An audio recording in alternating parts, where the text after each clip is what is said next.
thing of the rebuilding of the provisional support. And when it comes to it, it just shows that when we talk about the Anglo-Irish Agreement, we talk about British strategy in North of Ireland, the maintenance of a state built and resting on discrimination, sectarianism, repression and poverty, time and time again ensures the provisionals will get another round of recruits, another round of votes in the Catholic ghettos of West Belfast. And while that state remains, there is no solution to the Northern Ireland problem, and the trouble will continue. The events as well, I'm moving on from the specific of that, and I think it's very, very important, because I think the starting point, I don't need to be started out for a meeting of socialists at Skegness. The starting point for us as socialists is that state, maintained by British troops and British finance, a sectarian repressive state. Our solution to it is the destruction of that state. And it becomes very, very important that we keep spelling that out. We keep spelling out the case of troops out. One reason it's very important is actually that I feel, boy, I'm aware of it at some level, but a whole section of the far left, the hard left in this country, over the last 12 months, there has been a retreat and a number of groupings from the position of troops out. A number of groupings who for a few years ago have been very, very moralistic towards us. Why aren't you doing enough in Ireland? Why don't you come this poxy little march? Why don't you do this? Why don't you do that? You now suddenly discover, or relegating Irish work to the back page of the paper, I've announced that troops out is no longer possible. We have to look towards some kind of repartition, that Protestants have rights, all sorts of things. And for us at the moment, it's very, very important that we continue to hammer the mode of troops out now, and unconditional, not uncritical support for those people fighting back in the ghettos of Northern Ireland. But I think as well, that the events around the Anglo-Irish Agreement have shown that really the ghettoisation of the struggle, and the inability, despite the popular support in the Catholic ghettos, of the provisionals to break out of the deadlock that really the struggle in Northern Ireland has been trapped in for the last 12 years, and to understand the reasons why the provisionals' inability to break out of deadlock. I think we've now been provided with a guide, if you like, to the politics of Irish republicanism, a guide to why the provisionals haven't got the key. And it comes in the form of a very useful little book, Gerry Adams' Politics of Irish Freedom, which I recommend anyone to read. Not because I disagree with the book, but actually I think it sets out everything with the failures of the provisionals to break out that ghetto. And it really illustrates the fundamental flaw inside the ideology of Irish republicanism. So when you read Gerry Adams' book, and if you've listened to his speeches, and we're at the Sinn Féin Ardèche last November, it all starts and comes from a very, very clear espousal of what we term the stages theory. And put it quite simply, Adams argues that Irish unity comes first, and only then can you question the question of socialism. Indeed, in the book, Adams goes on to spell out the need for a stages theory, and attacks quite specifically, as ultra-left, any idea that people now should be fighting for socialism in Ireland, raising the question of socialism when the stage right is simply one of getting rid of the border. And in defence of that, cites a man called Desmond Greaves. Now, a lot of people know that Desmond Greaves wrote a very useful biography of Connolly, but it's quite interesting that in 1969 and 1970, Desmond Greaves was one of those people who was putting forward a very, very similar defence of the stages theory, but at that time the people who were taking up his ideas were an organisation called Official Sinn Féin, the official now the Workers' Party, and you see the way they've moved towards Stalinist politics. Desmond Greaves, the ideology of Stalinism. When Adams starts quoting Greaves and attacking his ultra-left, and implicitly actually, Trotskyism, as being the people who argue the ideas of permanent revolution, the question of Irish unity can't be divorced from the question of Irish socialism. It reveals something of where the ideas it's coming from. The second warning, starting from a stages theory, but underpinning the stages theory, really an analysis of the situation of in Ireland, north and south, is really unchanged from 60, 70, 100 years ago. In the book, Gerry Adams spells it out. It says, in the 6 counties we have a colonial situation. That's true. It says, in the 26 counties in the south, we have a neo-colonial state. Now actually, when you look at Ireland today, when you go through the figures of it, the idea that the south of Ireland today is some kind of neo-colony of Britain, as Gerry Adams suggests, is really, I think, the stand reality in the head. The idea that it's British civil servants, British generals, Margaret Thatcher is really dictating things inside the southern economy is complete nonsense. The idea that really British capitalism dominates the Irish economy, and British capitalism is hard pressed at the moment to dominate Coatbridge and Scunthorpe, well, in any country around the globe. But in the investment figures, in particular, actually the more important investment figures at the moment, of multinational investment, high-tech investment, all the rest of it, Britain is way down the list in Southern Ireland. That should come as no surprise to anyone who thinks about it for a few minutes. Even in terms of the import-export pattern, huge changes over the last 20 years. Today it is not the case that Southern Ireland is dominated by British capitalism. It's British capitalism that pulls the strings and all the rest of it. Southern Ireland is integrated into the world market economy. Its ruling class actually carries out the decisions, reflects its own state, and also reflects the interests of multinational capital.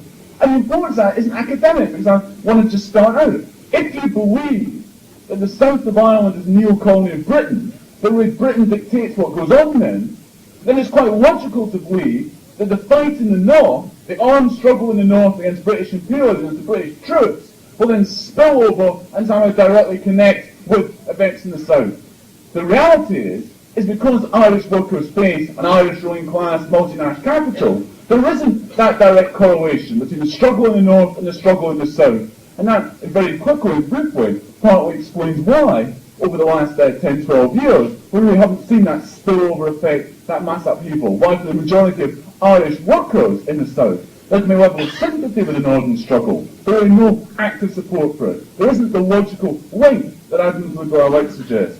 And thirdly, flowing from the stages today, flowing from the belief that really Ireland North and South is still down a British colony, comes a clear case for an all-class alliance. Even inside the book with chapter headings on socialism, really what's been argued for very, very clearly is that what the provisionals are out for as stage one is a united Ireland within inside the confines of capitalism. And in order to get that, Adams makes, I'll say a few quotes. He argues for the unity of all major sections of Irish society, all major exceptions. He argues for a multi-sided campaign of national regeneration, a new Irish Ireland movement. Really, it's a provisional version of the old alternative economic strategy idea. There are sections of Irish capital who we can make links with in order to regenerate and make some, within inside the confines of capitalism, to begin to develop Irish industry, begin to develop Irish agriculture and finance. And finally, in a remarkable sentence, just to talk about all-class alliance, he quotes quite approvingly a remark made by a senior Irish government minister, that Fianna Fáil and Sinn Féin are what he terms second cousins. Now really the idea that Fianna Fáil, the government now in the Free State, the people who have hanged more Republicans than Unionists in the North, the people who preside over attack are not just Republicans, but in the working class in the North, who've really got elected. At the end of that, to come up with the idea, the people responsible in many ways for Bobby Sands' death and all the rest of it, somehow the second cousins, is really to stand reality in a head, absolutely. I'll just end by saying it. It doesn't fit the fact. The South isn't somehow a British colony. The idea that it becomes some sort of national regeneration, there's some national solution, and all of what he says, a new Irish Ireland movement, going back to the old ideas that we could somehow build up tariff barriers, use a bit of state investment here, we can create a healthy chunk of Irish capitalism, in the 1980s with the debt crisis that Ireland's facing, the problems of multinational capital. And finally, the idea that really Fianna Fáil has still got something progressive to offer in terms of the national struggle. It's really a cocktail which is unable to break out that strategy. Now, above all, I think Adams' book, which I'm sure many people here have read, I think it comes as something of a shock to people.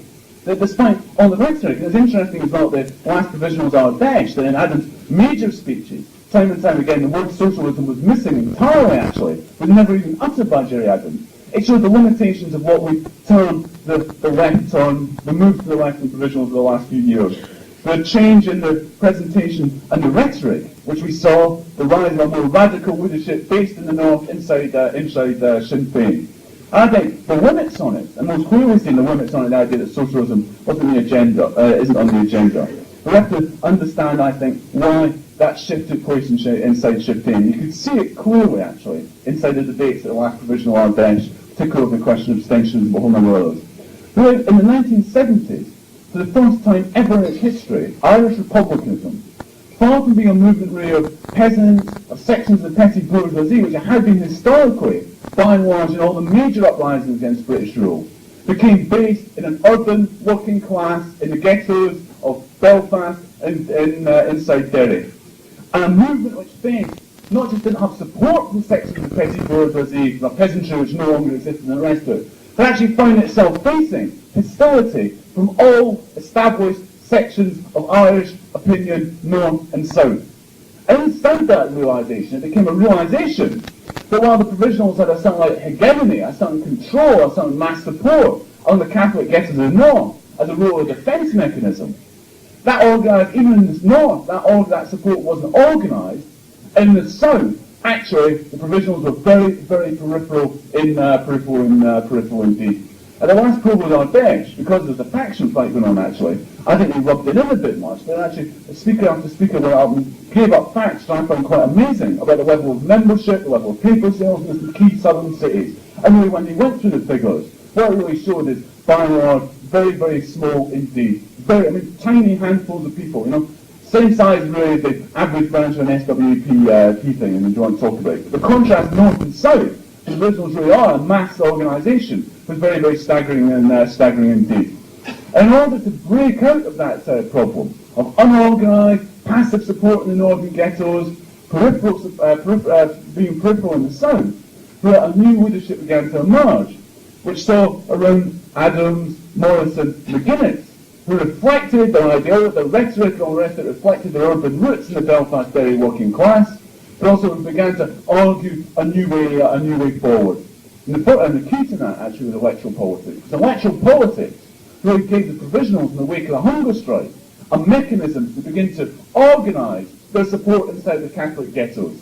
And really organise at a fantastic level in every area, an advice centre, the Sinn Féin councillors, and all the rest of it. In actual fact, I think a fairly bureaucratic apparatus, where in contrast to the atmosphere of Belfast in 1981 of fairly spontaneous street resistance, of actually something being thrown up from the bottom, the Relatives Action Committee, the H-Block RMR Committee. Now, everything has to be channeled through the Sinn Féin Advice Centre, the Sinn Féin Councillor. Sinn Féin actually got a level of control over any movement that takes place, which actually has been strengthened by. But above all, the electoral tone. The election of the councillors, the MP, the rest of us, allowed them to organise that support in the north. And the second question was going to turn towards the south, because really under the old leadership, the old Rory O'Brody, Daffy O'Connell, the rest, the key had been solely the struggle in the north, and in the south, what support existed was largely seen as a support group. Something to tap a bit of support here and there, tap a bit of money, help move around some guns, that was the rest of it. Everything for the military struggle in the north. And the question of the south was really relegated to the south. The electoral intervention inside the south, and the dropping of abstentionism, was really based on an attempt to make the provisionals relevant to the majority of the Irish population, the majority of the people inside the Free State. And this was born the strategy of the arm, white and the ballot. I think the arm, white and the ballot is kind of a bit of a cliche. I mean, people sometimes think it's a contradiction. It's not a contradiction. You look at Southern Africa, I think actually the Provost strategy isn't fantastically difficult from the ANC. In the sense of what they attempt to do is, they've got a belief that through the military struggle, through the IRA's activities, they can begin over a lengthy period of time to make the northern ghettos ungovernable for Britain, unstable in a situation where really British writ doesn't apply, but by also building up electoral pressure on the southern establishment, by building up a situation where they've got an electoral presence in the south, you're going to apply pressure in that way. And thus is born the idea really of a long war. When Adams now talks of 20, 25, 30 years of a Provo campaign, it's not a quick military victory, of really pressurising, grinding down the establishment in Britain, the establishment in the south, through the combined use of the military struggle and the electoral intervention, in the hope to make the thing ungovernable. In the end, the hope the cost of policing that operation will become too much for British capitalism. The pressure from Dublin will come too much, and in the end, at some future point, the British will be forced to evacuate. And that's essentially the perspective of the provisionals today. The idea of the 1970s military victory, I remember, final victory 73 was declared, that was 1 year. The idea that the military victory in the corner is gone. It's a long guerrilla war backed up by electoral intervention. I'm not going into the problems that you think about the problems that the ANC have faced in Southern Africa. The attempt to make the townships and Africa a much stronger position. The reality is that even in Southern Africa, the ANC have been able to do that because the way the Southern African state has been used time and time again to crack down on different, Alexandria here, Eastern Cape there, all the rest of it, to crack down and reinforce order. But actually that lengthy perspective really opens a whole different ballgame, and I think, put quite quaintly, the idea at the end of the day that the Thatcher or whoever it is in the office at the time will just throw up their hands in despair of the thing and say, oh my God, the cost of this, the effort of this is far too much, I want to get out. Really doesn't understand why Britain's there, why Britain has to police the Northern Ireland crisis on behalf of international capitalism. And that's essentially what it's doing. There's no massive profits there for Britain, there's no massive kudos there for Britain in terms of remaining. But Britain has a responsibility as being the imperialist power, the old imperialist power, to maintain and police that situation in the north of Ireland. And as long as capitalism needs it to do it as a world order, it doesn't want Ireland to become destabilised, Britain will continue to continue. The second problem with the strategy is that I don't think you can break out an impasse. Because you look at even the provisional's own terms, and you look at the electoral intervention, the truth is that even in the north, and I think the popular support is impressive, the truth is the provisional vote has stuck at 45% of the Catholic vote. The reality is the SDLP, the middle class, pro-Dublin, pro-British party, major prop actually of British rule in the north of Ireland, has actually still got a majority of Catholic votes inside the north of Ireland over Sinn Féin. I know the idea that provisionals could replace the SDLP had to be dropped by Adams, who admitted really that would remain a long-term or really wasn't unadvisable in the short term. The second thing is that the military struggle in terms of the cutting edge, the ability of actually the British to be beaten military, to be worn down military, I think is very, very difficult. And I'm glad to see that Sir Bernard Ingham is having a very nice Easter weekend at this moment, wondering what the post will bring in. And I'm sure things like the Brighton Bomb, to be honest, actually bring us joy. And to be quite honest, it doesn't do me any harm to wake up to discover that half a dozen RUC bases have been mortar bombed. But the truth is that while it may give you a warm go inside, and it definitely does give me a warm go inside, but actually at the end of the day, it's not in a situation, it's not capable of inflicting a military defeat, and it's actually not even capable of building up sufficient pressure, to the point where it becomes impossible, like in Vietnam, for the Americans to go on policing that crisis. And it's unforeseeable, I think, that really the IRA have got a military capability. You think about the events of the last 12 years, in the current situation, unless there's a dramatic change in the current situation, it's unlikely. The IRA has got that ability to really put the pressure on. It's really, if you think about what happened in Vietnam, we're really creating mass anti-war movement at home, mass demoralisation inside the American army, the cost of the thing actually bankrupted the American economy, and at the end of the day, America was left with no choice to come out. We're not talking about Vietnam. The body bags for British soldiers amount to half a dozen a year. It's not that every town in Britain, like every town in the States, is getting a body bag with pieces coming home.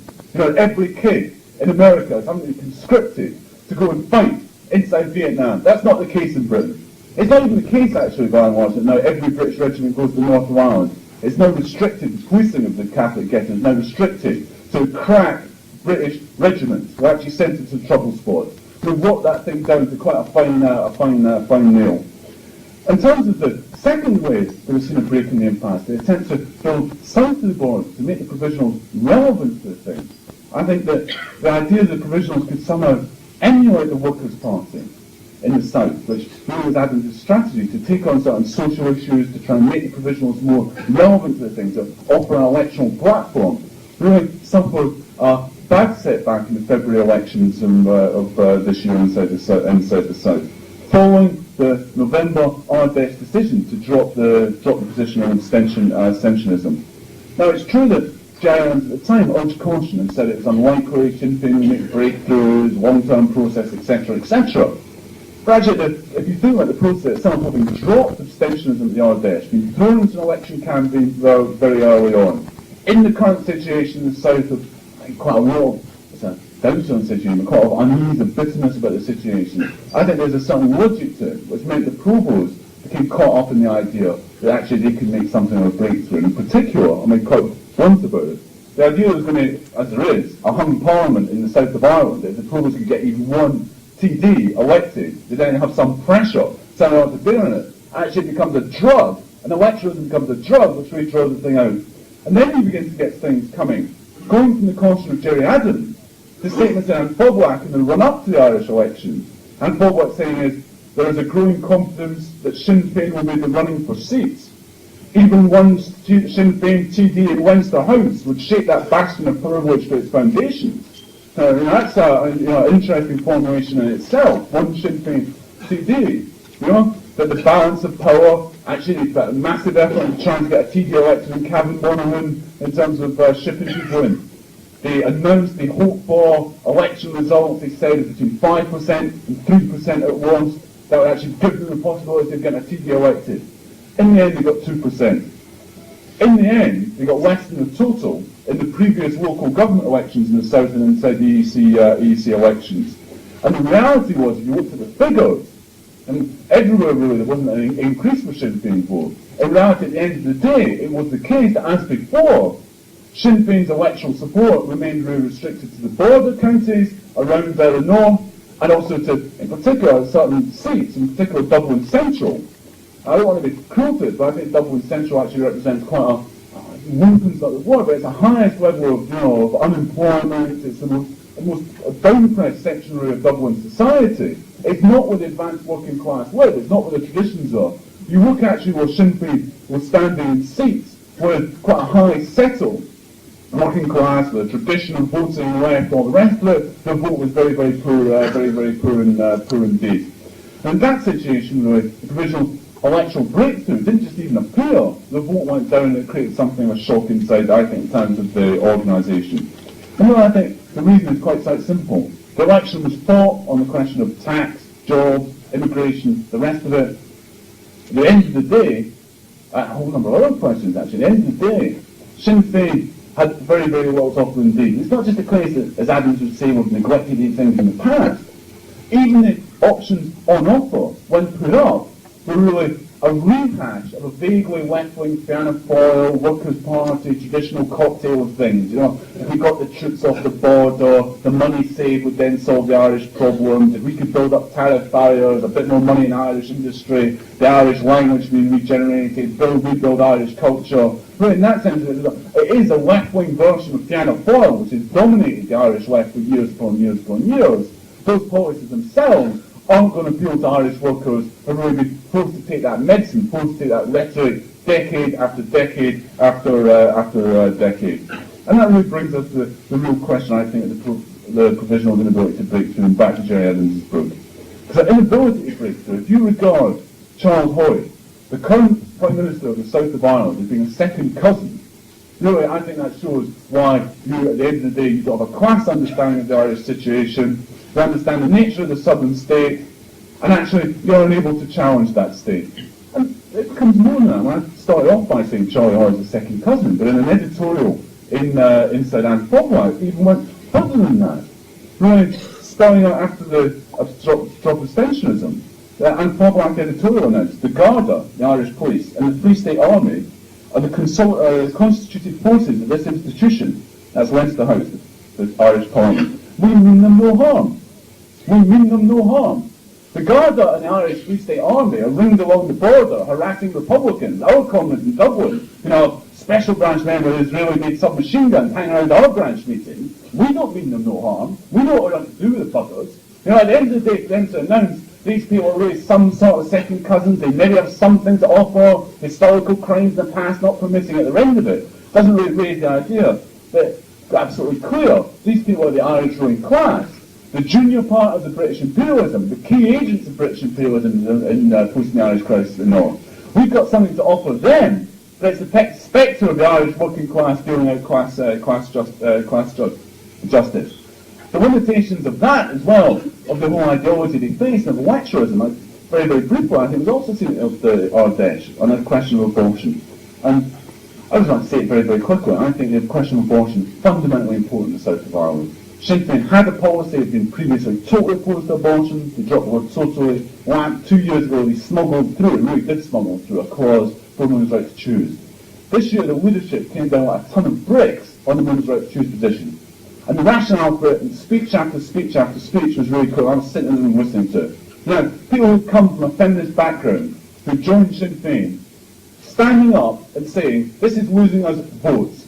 Fancy Malloy, Sinn Féin councillor out in Tottenham, was over in a delegation, going on and on about how Sinn Féin was really for women's liberation, had positive discrimination, stand up and says, in Fermanagh, South Tyrone, the SDLP are taking votes as in the question of abortion, it must go. Rita O'Hare, Whittington stands up, it must go, it's losing us votes. Jerry Adams, it's losing us votes, it must go. And it good, it went. And the whole scale, to credit them, a number of very, very good women, I think, particularly activists around the H-Block campaign, Maura McCoy, Willis Fitzsimmons, George McGuinness, actually all stood up and spoke for women's right to control because it reflected their own experiences in the North. They'd been middle-aged women who'd been active in the H-Block campaign who'd drawn the conclusions themselves. I think it was very encouraging to see it.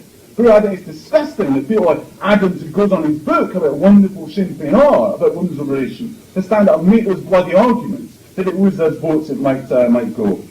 The second real limitation of it is that the limitation of the Provost view of the struggle isn't just based on self-emancipation, but it's based on real substitutionism, the idea that at the end of the day it's an IRA volunteer or a Sinn Féin council to do this. It leads to certain sort of politics.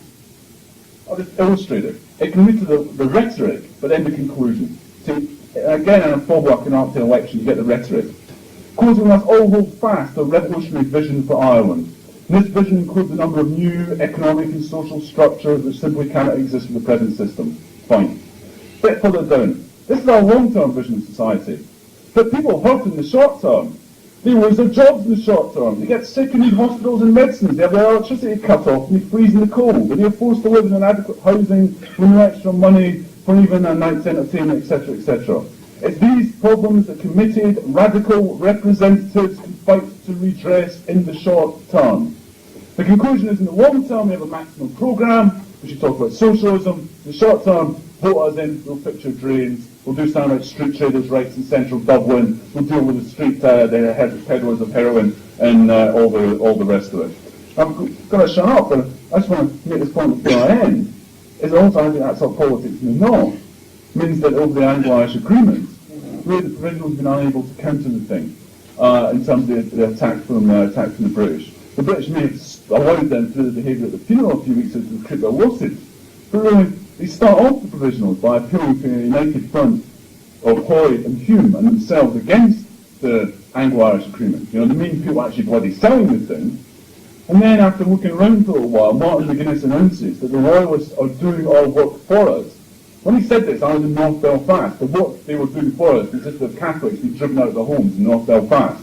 Now, if that's supposed to destabilise British rule, it's a very, very frightening prospect indeed. If the rise and increase of sectarianism and tension is supposed to weaken British rule in the North, it doesn't. It creates fear and tension inside the Catholic ghettos.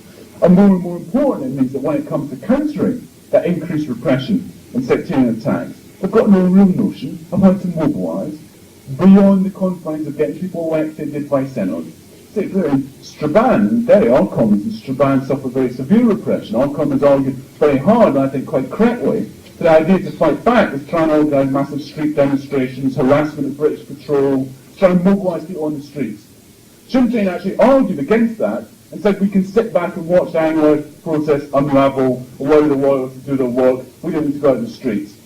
When it came to the Northern Nationalist Conference, which people like Bernadette McCalskey who were involved in calling for, again our commons making very hard arguments where we needed a level of mobilisation, people out on the streets, all the rest of it. Sinn Féin said, well, really we need a level of propaganda, but the hidden message, and actually it wasn't so hidden, was really, well, the best thing to do is join Sinn Féin, vote for Sinn Féin, get us elected, and all the rest of it. So my own conclusion, I'm just saying, is that really the inability to do it. I was in New Lodge in North Belfast, where there's been a whole spate of sectarian attacks.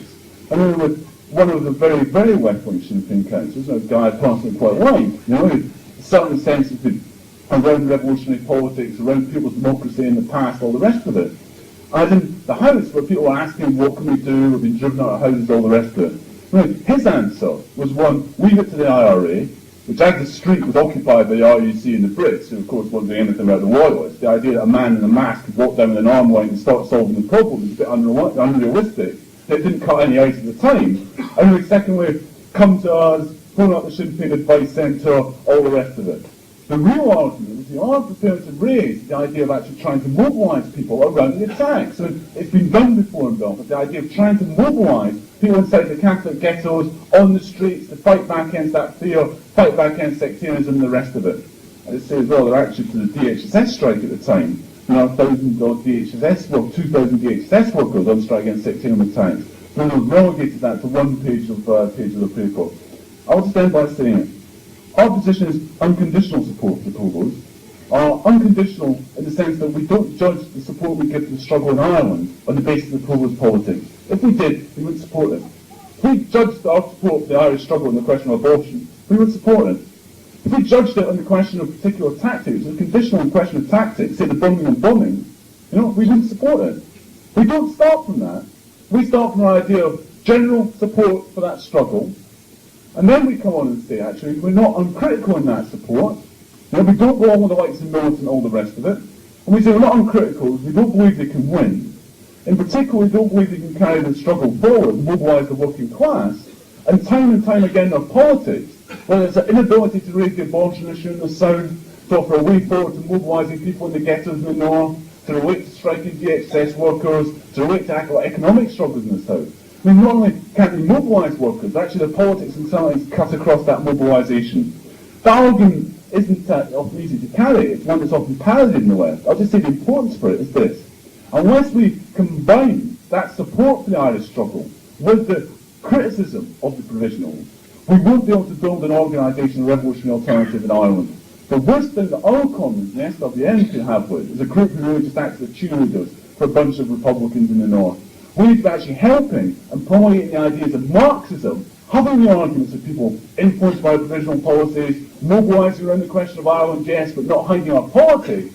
And that's the best solidarity, real solidarity in a sense, we can give to the Irish struggle, to the beginning of the building up of an Irish revolutionary socialist organisation which can point the way out of the impasse of the socialist workers' movement.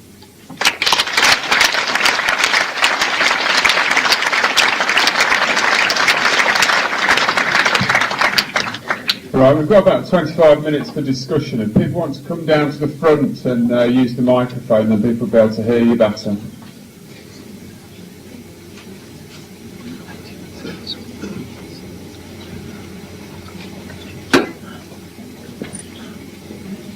Oh, don't knock us down in the rush, comrades.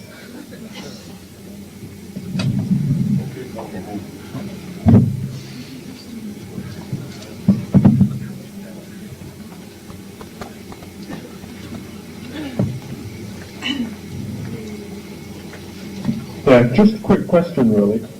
Chris started off talking about how the recent move to ban the tricolor and the volley over the coffin at the funerals actually did a great benefit to the IRA. I wonder if you could then explain why it is that the provisionals have actually moved away from that policy now and have actually said they're not going to do that anymore. Thanks, Tom. I was going to call you anyway if you didn't do that.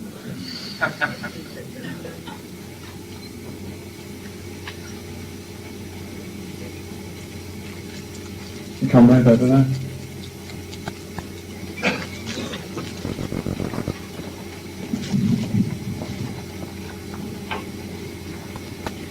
Yeah, it was just another question.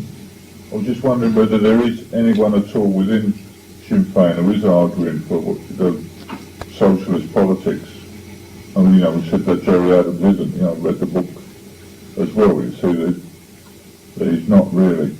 But I wonder whether there is any discussion within Sinn Féin at all about socialism.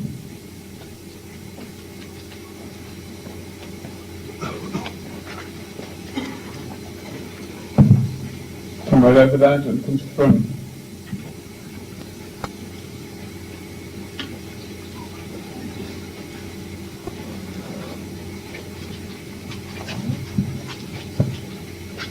Well, I'd just like to say something about troops out, because whilst I agree fully with Chris that we must start from a position of troops out, I think we have to be realistic about exactly what that means. If we're arguing for troops out, it's not just a question of saying, right, we'll pull the troops out and all the problems of Ireland are finished, like many people on the left do seem to see troops out as the end goal. It's a question of saying that troops out means not just pulling out British troops, but a question of saying we've got to dismantle the whole basis of the state but the British troops are there to actually to uphold. That means taking apart the Orange State itself.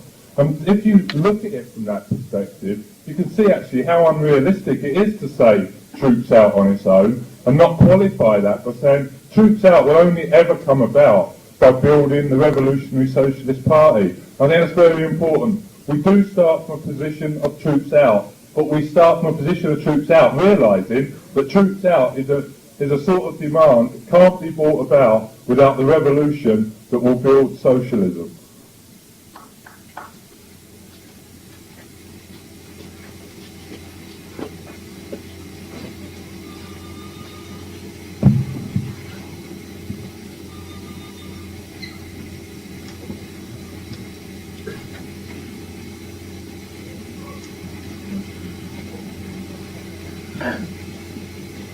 There's a couple of comrades just put their hands up. I mean, if people want to come down to the front and wait to take their turn speaking, then we won't have these painful silences up a couple of minutes. I want to ask a question that's not directly related to Republican discussion, but is very much obviously a question about the future for socialism in Ireland. I want to ask about the southern working class, because yesterday's meeting on the world crisis and British capitalism that Clinicross did pointed about the fundamental weakness of British capitalism related to other, capitalist countries. And it seems to me that the southern island state is in an even worse bloody state. I know they've thought about a very severe austerity budget. What I want to ask Chris is, what is the level of combativity and confidence in the Southern Irish working class, and how does he think they will be responding to the attacks that are being made?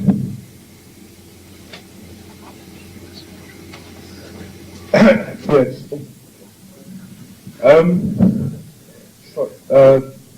You see the potential power of the working class in Ireland. You just got to look at the levels of activity that the Protestant working class get up to, on the side of reaction, on the side of Paisley, the massive Ulster Says No campaign, and during the 70s, thousands of people.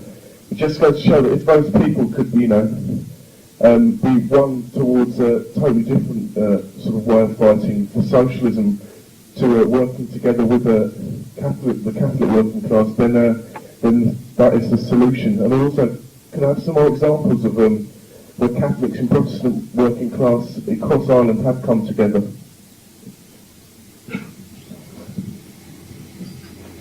Just a brief point. I think it's quite interesting. What Chris was talking about, the shift inside Sinn Féin towards an electoralist strategy in the south, and that's also had a reflection, I think, in the way that Sinn Féin sees the job of solidarity on the British mainland itself.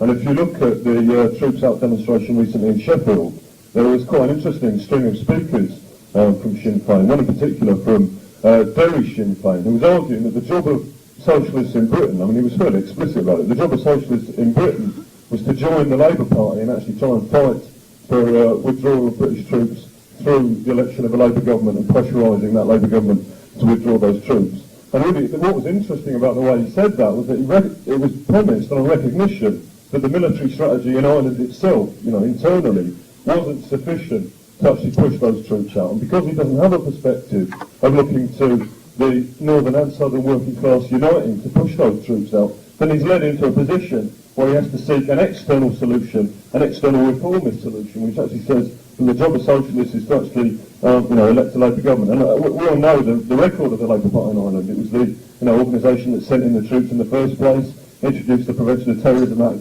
and so on. And I think that is an interesting reflection of how the kind of politics which predominate in republicanism, which sound very nice and revolutionary in the polemic, actually end up in the final analysis just retreating into reformism.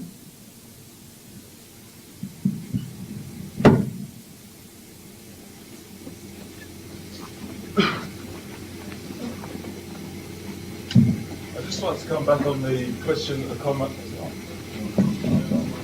Well, it's a question of the church in particular, because I think a lot of people were surprised to see how quickly the Sinn Féin moved to be respectable on the question of the armed demonstrations after the funeral, appealing to the Archbishop in the north. And I think really that move to actually play things down and not actually exploit the opportunity of seeing, the armed gangs of RUC attacking the funeral procession really stems from what Chris was saying about the cross-class alliance strategy. The stages theory. Because if you believe that you need to build relations with friendly institutions in the south, like the police and the army, you're also going to go along with the idea that the church is part of a progressive institution, and that means that you're really led into a complete dead end when it comes to offering any sort of alternative. They won't go against the wishes of the church. They don't want to alienate that section of support. They don't want to cut against workers' ideas on the question of the Catholic Church. And what it meant on the question of the divorce campaign, when there was a referendum in the South, it meant that because of the electoralism, because of the cross-class alliance strategy, Sinn Féin was really able to offer no alternative to Catholic women in particular inside the southern state.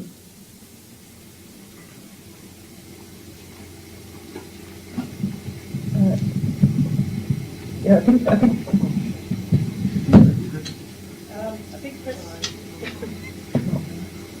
Chris was right really to start off with the funeral of Lawrence Marley in Belfast last week, because when he was talking about how the Probes have got back some of their support that was lost from during the Anglo-Irish Agreement around that funeral, it's only sort of one part of the support, because the effects of the Anglo-Irish Agreement, yes, there has been some loss of support for the Provosts among sort of middle-class Catholics, but that support was always very tenuous anyway. So losing it didn't mean very much. In actually the working-class nationalist areas, they really lost very little support at all. But the effects that the Anglo-Irish Agreement have had in the nationalist working-class areas are very important, and that effect has mainly been massively increased repression. And we just could not believe the extent to which repression has increased. And that, in my opinion, really is the reason why they stopped the paramilitary funerals, why they've agreed to stop those. Because you actually have to be there in a way, to know sort of what it means when people say, they're not exploiting the opportunity of the funerals, because they're not firing the shots. But this is, and I've heard comrades saying it's a move to the right and all this kind of stuff. I mean, comrades, really, that's a load of crap. It's actually very, very difficult when you're ringed around with RUC men carrying plastic bullet guns, carrying submachine guns, a whole lot.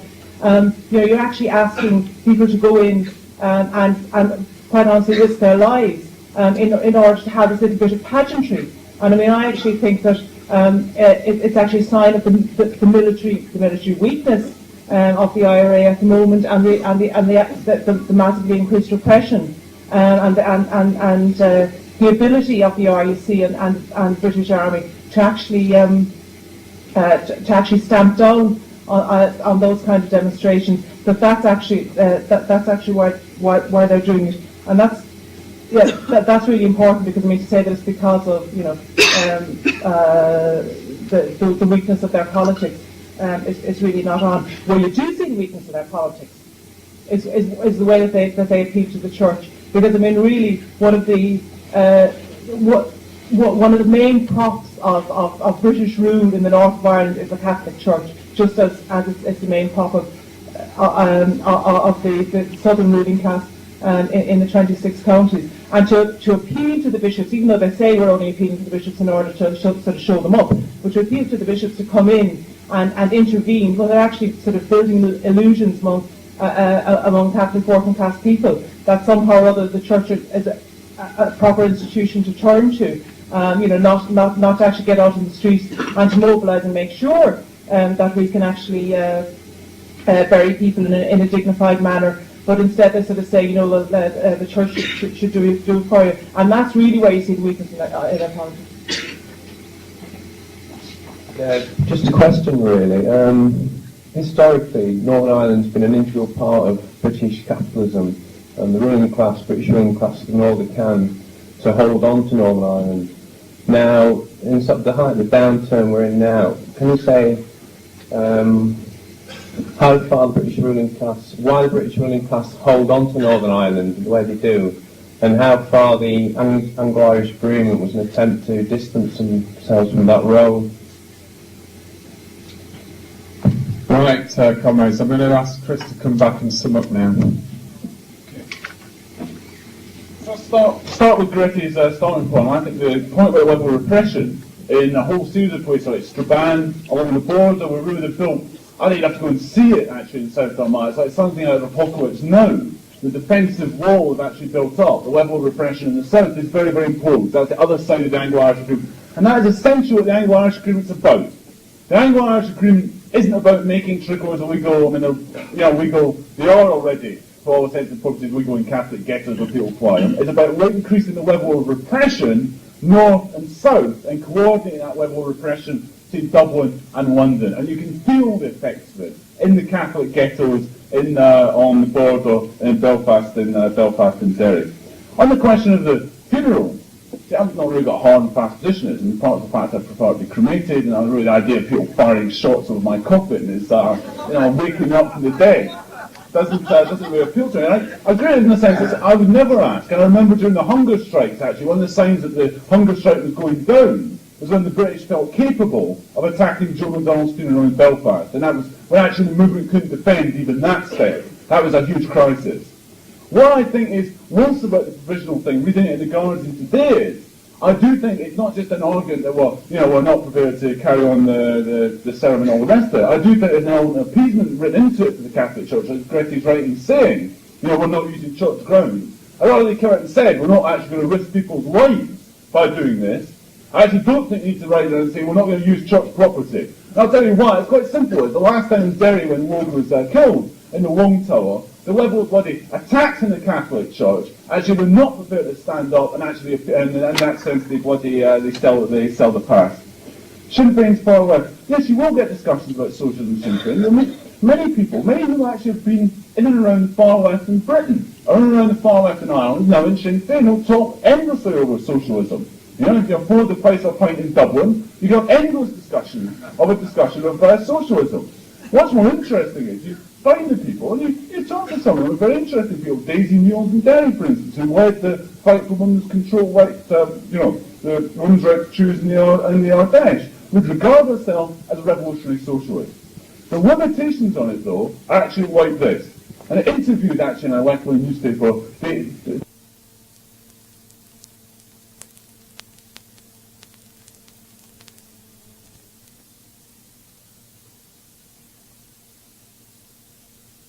and in a sense, and I don't want people to misunderstand it, it's not like the same argument used to people inside the Labour Party. See, having stand up makes that argument. It's not just about getting votes, it's support the armed struggle, all the rest of it. Don't raise abortion, don't raise these questions. But again and again, it's the left that have to pull out. And even the politics, the lecturing on raising problems, I'll just put it like this. See, if Sinn Féin's main electoral support in the South is still along the border, and you've got someone like a man called Eddie Thornton, who's one of my favourites in Donegal. He's a real Gumby man, right? He's quite well placed in terms of Sinn Féin councillors. The rhetoric that Eddie Thornton uses is completely different from the rhetoric used in Derry, in Belfast, and in Dublin to a lesser extent as well. I mean, the whole thing becomes a complex balancing act, a balancing act of how you use militarist language, when you use socialist language. And Jerry Adams is very, very good at that, actually. He knows the audience by and large he's talking to, with the one exception I'll come on to at the end. On the question of troops out, I think the key argument to make about troops out is that in a situation where the West by and large is retreating from the thing, it's the cutting edge, it points the bloody blame at who's responsible for the Irish crisis. The British ruling class, the British state is responsible, the British troops represent that order, we demand the withdrawal. And while I don't want to get in a huge discussion about it, it is my belief that only revolution and all the rest that will get them out. But really, at the end of the day, we have to shout it loud and clear. Our position is troops out now, full stop, in that sense. We point the finger of blame, and we're not going to end up like Socialist Organiser or Ken Livingstone now, all the rest of it, backing off from that position. Question of the southern working class. The southern economy tremendously developed in the world movement. That's now reflected its debt position, for instance. But hit very, very hard. Its downturn came later. The crisis only hit in '79. Hit very much deeper, I think, now than Britain. a tremendous Brussels offensive, which is taking an American pattern, the beginning of introduction of lock-ins, the breaking of unions, give-back contracts, as well as that, the beginnings, you could say, of a quite right-wing Catholic ideology on the go. But I think you should spin up on that, because really the situation can shift, and it's really a general argument. I'll put it like this. The new Holly government is committed and has to attack Irish working class living standards. It can go too far, and it can trigger, for instance, resistance in the public sector workers, which can actually potentially boil over. That's one scenario I'll just throw in. The second scenario I'll say was, even if that didn't happen, it's the same scenario I would say, Ireland isn't immune from the rest of the world system. And just as we say we look to the future in Britain, we look to France and Spain and Greece and all the rest of it, Irish revolutionaries should look at what's happening in France and Spain and the rest of it as well. And because Irish capitalism can't solve its problems, because there is still a working class, there are still unionised workers who will fight back at some stage, resistance will be thrown up. There may be an example of France, of even Britain, actually, to be honest, they actually engendered that support and that fight inside the South. I think what has to be said about that is that at the moment, though, the debt crisis, the level of export, import questions, all the rest of it, means there is the potential for some sort of left nationalist politics to re-emerge. I know Kieran Allen actually says that the nightmare for him is the idea he might wake up one day and find sort of Sandinista type Ireland run by Gerry Adams committed to this sort of stuff. The idea of an new Irish movement, the Irish language comes forth, you have tariff barriers, the central role of the Irish culture and all the rest of it. And you begin to think about the idea of trying to do a Nicaragua, building up the tariff barriers, developing Irish capitalism. If you could ever bloody do it, I'm not convinced about it. Quite frankly, if I was one of our Irish comrades, I think I'd be heading to the boat very, very quickly in that sense. It is a nightmare in the reality of it. There is a certain basis there, because of the Fianna Fáil record, the level of that sort of nationalist ideology, that in a time of crisis, that sort of politics can resurface. Protestant working class. I just want to quickly say, I think we should be careful when we talk about the power of the Protestant working class, because, funny enough, the current protests against the Loyalist Anglo-Irish agreement don't show much power at all, and actually ending up with a damn squid. And if you really want to look at the front of the dog that hasn't barked in a certain sense, and I'll put it like this, there's a horrible element of nasty sectarian violence, but in a funny way that's the despair and the weakness. They aren't able to redo the UWC strike of 74, they aren't even able to get bloody mass demonstrations, the DUP itself is now in crisis, they're all falling out with each other because none of them will actually go to jail, when they invade Irish villages and all the rest of it. They haven't really got the bottles to do that, and they're thrown into deep crisis. There is, of course, a working class, and in that sense, we have to say there is a minority, a tiny minority sometimes of workers who dare to take action. There were the civil servants of DHSS. It's 2,000 workers, the tragedy is the provost don't address them, they don't offer. The civil servants are striking now in the north, actually, to be honest. The strikes that have taken place in Abbey meets and elsewhere we can begin to address. A conference which Goretti and myself went to ICTU, Irish Congress Trade Union, Northern Irish Committee Congress in Belfast last autumn. There were a tiny minority of people who were there to talk to, but actually provisional took a decision not to go to it. And in that sense, we tried to argue and build links with. But actually, you don't really see it as important to build links with those workers and the rest of it. I'll come back to the final point I want to make, which is given my opening about what Gerry Adams is really offering to us in this country. And I said that quote from Adams, because this is Gerry Adams in his Hornsey Town Hall last month, summing up these big meetings, massive meeting. I said usually he knows his audience. He should have known his audience. It was us, every left-wing sect you could want, Irish Republicans, Scottish Republicans, really, you name it. If a man in a mask could come on waving an arm like people would have cleaned their pants, that was the audience. Actually, what did he end up saying? You won't find troops out now anywhere in this. His culmination is what? My message tonight is a simple one. It is very straightforward. It is to make your vote count. You here have a part to play in that struggle. Making the question in Ireland a public issue in the next election is one way of playing your part. If the politicians who are seeking your vote will not make commitment in Ireland, then do not give them your vote. There can be nothing simple and more straightforward. I already said when they knock on your door with a Labour-Tory alliance, you quiz them where they stand and strip searching, all the rest of it, and vote accordingly. Gerry Adams, in front of an audience like to say there's a man with an arm out to come on the stage, he'd have had a mass up people. I remember Islington, when the Sinn Féin Council came in a delegation, our Congress stood up and raised the question, troops out. And we were told, no, Sinn Féin, no. The question of Britain is one of raising cultural awareness of the Irish problem. What does that mean? It means you in Islington arguing for more Irish teachers of the Irish language in Islington schools. It means not raising troops out, he said it. Raising issues you get broader support from the church, the community, like strip searching. Don't raise the question, and the meeting actually ended up getting passed on because people, again, people support, I mean, genuinely support the Irish struggle, asking about the armed struggle and all the rest of it. It became like Manuel and Fawlty Towers, don't talk about the war. They just stand up, we're not going to talk about the armed struggle. They weren't even prepared to stand up and make some justification for it. We're not, no, nothing to do with us. You know, we're Sinn Féin, that's nothing to do with us. They wouldn't even do it. They stood up and talked about the language, every bloody thing else you could think about, how Islington Council was wonderful, how the nursery they'd gone and visited in Islington as fellow councillors, and such a heartwarming experience, all the rest of it. That's one side of it.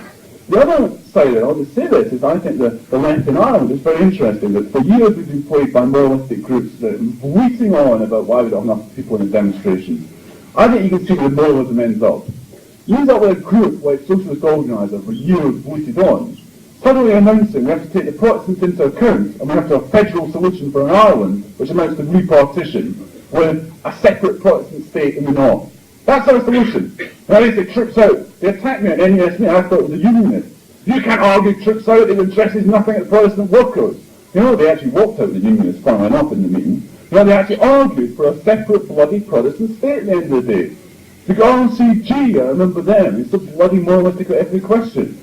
Suddenly they discovered they're not getting enough recruits around the question of Ireland. You know, Viraj Mendes in bloody South Africa House is doing a bit better for them this weather. Suddenly, all the Irish coverage goes. It vanishes out of the bloody paper.